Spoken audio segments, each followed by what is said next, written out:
ရသော်ဗျာကတရားဆိုတာဖျားပဲလို့ပြောခဲ့တယ်လေရှင်ဝက်ကလေးကိုတောင်မှမြတ်စွာဘုရားက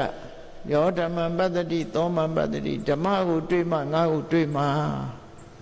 မင်းဓမ္မကိုတွေ့မှငါ့ကိုတွေ့မှငါနဲ့တွေ့မှလေဓမ္မဆိုတာသိမှလို့ရှင်အနန္ဒာကိုမှားခဲ့တဲ့စကားတစ်ခုဆိုရင်ငါပြိဋိဘံဆံသွားလို့ရှိရင်ငါဟောခဲ့တဲ့ဝိနည်းပြညတ်ခဲ့တဲ့ဝိနည်းနဲ့ဟောခဲ့တဲ့ဓမ္မတွေဟာမင်းတို့ရဲ့ဆရာပဲဆိုရင်မြတ်စွာဘုရားကsuccessor အနေနဲ့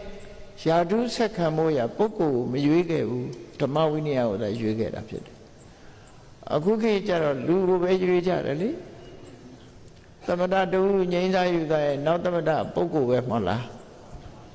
ဥက္ကဋ္ဌတယောက်ငြိမ်းစားယူသွားရင်နောက်တက်တဲ့လူကလည်းဥက္ကဋ္ဌပဲမဟုတ်လားအဲ့ဒါလူလောကလူတွေကတော့ပုဂ္ဂိုလ်ပဲရွေးတာ